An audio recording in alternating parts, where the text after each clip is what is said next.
Jay, the Rock Percent Off Collector, and we're here with another Transformers unboxing and review. And man, this has been a cool couple of weeks because I got in both of my pre-orders from Hasbro for the 40th anniversary of two of my favorite Transformers of all time.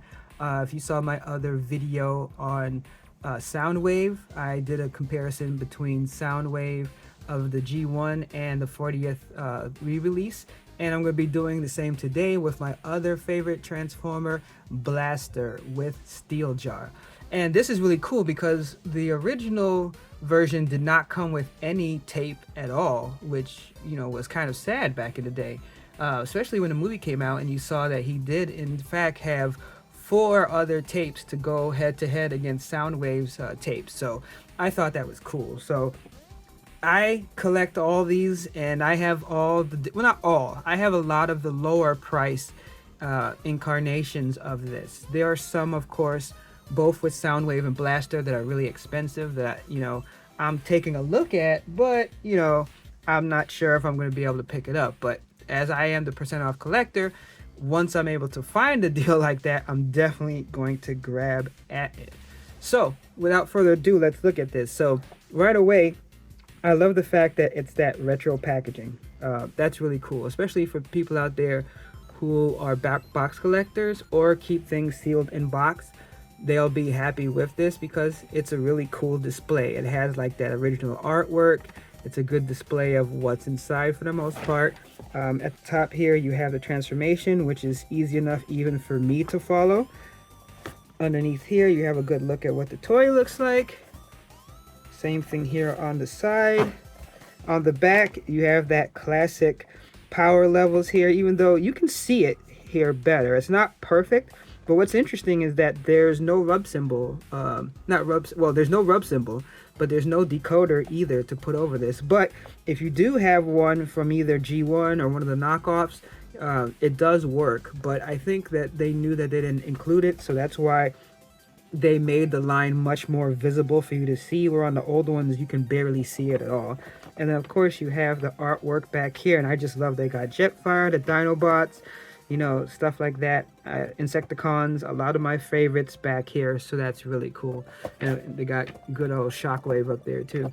So without further ado though, let's get this bad boy open, because you know that's what we're here to do, is to see this, and as I said, to give it a comparison to the G1. So in this case, I have a G1 that was kind of like beat up that I got on Amazon, not Amazon, on eBay, and I also have the knockoff, I guess, re-release of the original. So that's pretty cool that I like doing that just so I can get a comparison, even if those other versions that I have, you know, aren't either in the best shape or, as I said, as a knockoff. But as I said before, to me, you know, I count knockoffs as different. A lot of the G1 knockoffs that I have gotten from China have been really good.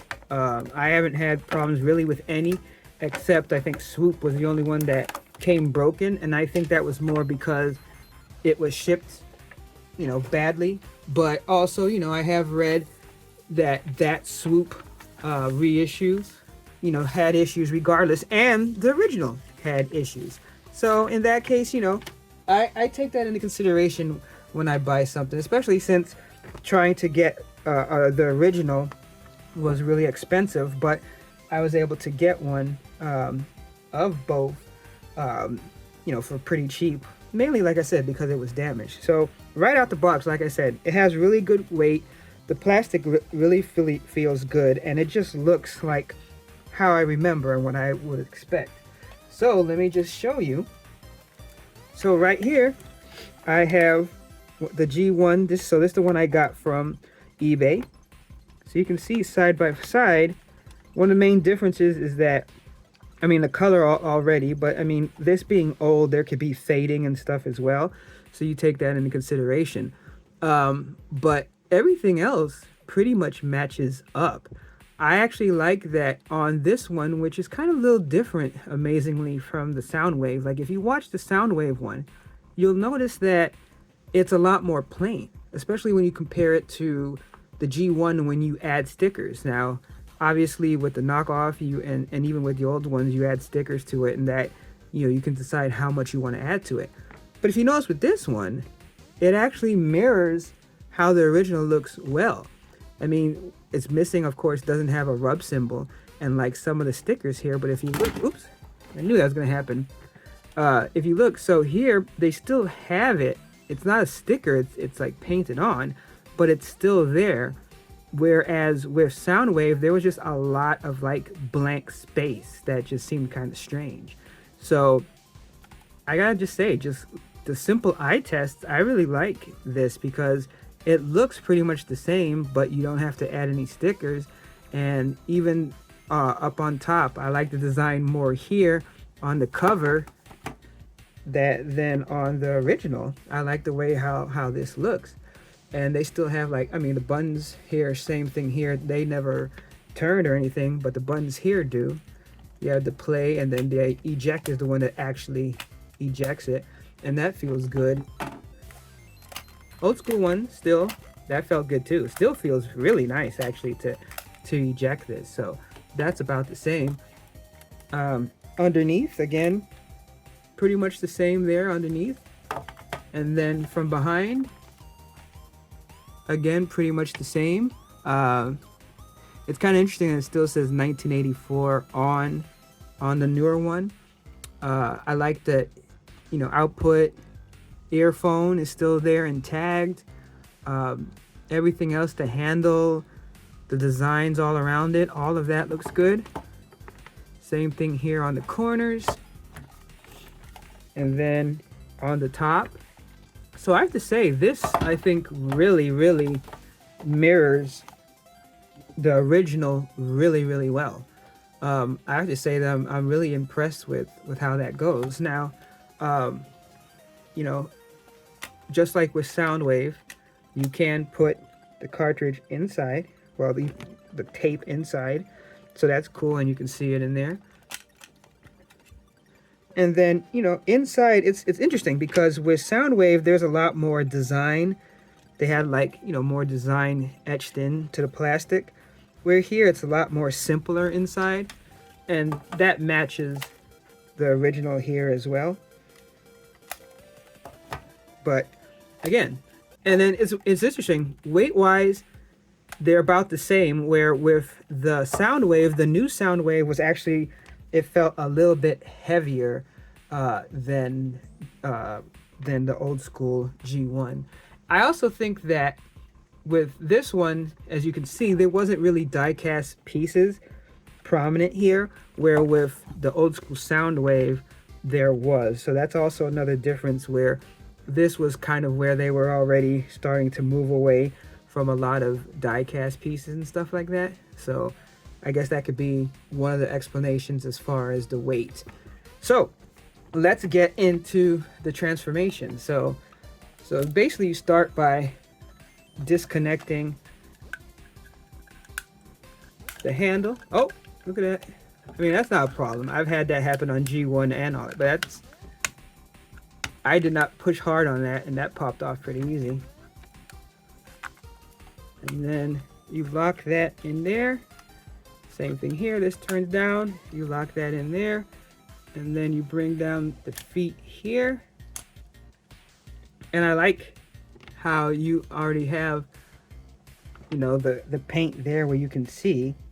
So that looks good. And like I said, the speakers and all that looks good. And then with the arms, basically it's just pull down and then pull the little tab here on the side. Then same thing, pull down. And then the head up here, you just lift and then you turn around and that's it. So with this one, again, and all the G1, since this is supposed to be that, there isn't much articulation. With the Soundwave, you had that little kick forward. You don't, at the knee, you don't even have that here. Basically, you could just do the Jean-Claude Van Damme and move that, but you can't move that around the hip or kick like that, or at the knees or anything like that. Same thing here, no elbows. It's just your regular shoulder. head turn, you can get the head turn, but that's about it. So let me bring out another comparison. So this is the knockoff G1. So I just wanted to show basically same thing, where it's like you have the extension here, you have the head, you can see the difference there. Let me move this one out and put it a little bit farther back that you can see. So you can see the comparisons here. So you see at the feet here, it's a little bit more chrome, and then you have the red, and then you have the black here. Here it's that gray, and then you have the red with the black around it, but that's it. And then going up, you have this here where it's on both the little markings here. Where here, I'm not sure if there was another sticker here or not. Someone in the comments can let me know. And then from there, you see the rest with the rub symbol or everything. The face is also, if you look, it's like, this is a little bit bigger. I was just looking at that. It's wider and it's taller. I didn't notice that with the Soundwave. So, and here again, these accents here are more dark gray, where here it's black. We already said the face is the difference. Of course, the stickers here, it's plain on the side. And then, like I said, the back, how it looks like a transform. In this case, there is neither on either side. So that's fine. I got no problem, no issue with that. But you can see basically the difference between the two. And then you have his weapon, which matches pretty much, it fits either one. Old school. Oh, you do get the rotation of the hand. I did forget to mention that. Let me make sure that with this one it's the same. Yeah, that snap kind of scared me for a minute there. But yeah, so you see, so he's able to hold his gun like that. So that's pretty cool. So as I said, just looking at the difference between the two, I think that this one is a lot closer to the G1 than even Soundwave, whether in robot mode and in its alternate radio mode. So I really think that's cool. But we're not done yet, because if you've watched my channel at all, I love the cassettes. So we're going to look at the differences between Steeljaw cassettes right now. Alright, so now we're going to look at the actual cassette that comes with it. And as I said, with the G1 and with the G1 reissue, knockoff, whatever you want to call it, it did not come with the cassette. So this is interesting that it came with one. I like that. I appreciate that. So this is Steeljaw. And as you can see, it still looks like the micro cassette, but like I've mentioned with the previous Soundwave review, that it seems like there was less to make it really look like those 80 micro cassettes. Like they just did that bare minimum to show it off. And of course, as you can see, there's no rub symbol, but on each side they do have the Autobot symbol. I did notice that on like Laserbeak, they had like a whole bunch of Decepticon symbols, which seemed kind of weird. So this is the G1 knockoff version. So you can see, yeah, it's a little bit more, disjointed in the way it transformed. But you see where it says like metal position, it has the MC60. So it's like, it looks a lot more, at least in the front, like a cassette, where on the back end, it's pretty much the same as far as, the transformation, except, you see the rub symbol in the place here. They actually just have the painted on Autobot symbol. I do like how the accents are not terrible. You see with the old school one that it was more of that chrome-ish silver look. And I think the design looks better on that. I mean, you look at the new one, it's kind of plain. I mean, not even kind of plain. It's just plain. So, I mean, that's a little bit disconcerting. I also like that here it's like covered as far as where the screws are, where here it's like it's not exposed. I do like how you do see the silver a little bit more on this one, and it has more design here. So that's interesting, where it's like on one hand it's like on this side you get a little bit less overall design than on this side. I mean, I guess honestly this is the, I'm sorry, I had it reversed. This is the real comparison. So actually, I'm sorry, I did have it wrong. So it is the same except chrome. So it's, so they do have the same design, but it's chrome. But so here instead they do yellow to cover it up, and then here is chrome. I'm not sure. I guess I like the silver better, just because that yellow is a different yellow than the rest, so it kind of sticks out. But you can see the design, they actually added more having the lines here, where here they didn't have any. But then on this side there's much more design here. But I guess what happens is that it looks overall cleaner here when you put everything together, where here it can be a little output. So as I said, I was wrong before. The design is the same, except that it looks more chrome on the old school one than on the new one. So as far as transformation, I believe it's pretty much the same, where you bring the legs down and then the tail's out, and then I thought the head was rotated the wrong way. Oh, it just turns. Okay, for some reason I thought it rotated more than that, but it's just that so you can get the head. So kind of like with Ravage, you end up with that issue where it can be hard to get it to stand just because of the way the legs are. But I think the legs are actually a little bit more realistic when you put them all out, but not by a lot. But I still think that it's cool. You know, articulation wise, you're just not going to get that much. See, I thought there was more. I don't know why I thought there was more. Let me know if I'm missing something, because it's very possible. But as you see, that's the only movement it has. Is that just for adjustment, or just to give it kind of a head movement? I really don't understand the thinking behind that one. But let's look at here just to make sure. So yeah, it's the same. You have the legs, and then you have the tail here. So yeah, I mean, it's the same movement there. So as you can see though, what's interesting is on the Soundwave 40th anniversary, both the Laserbeak and the Ravage had colored eyes, where this one is like not really, like it has a little something there, but here you can see they use like that chrome sticker.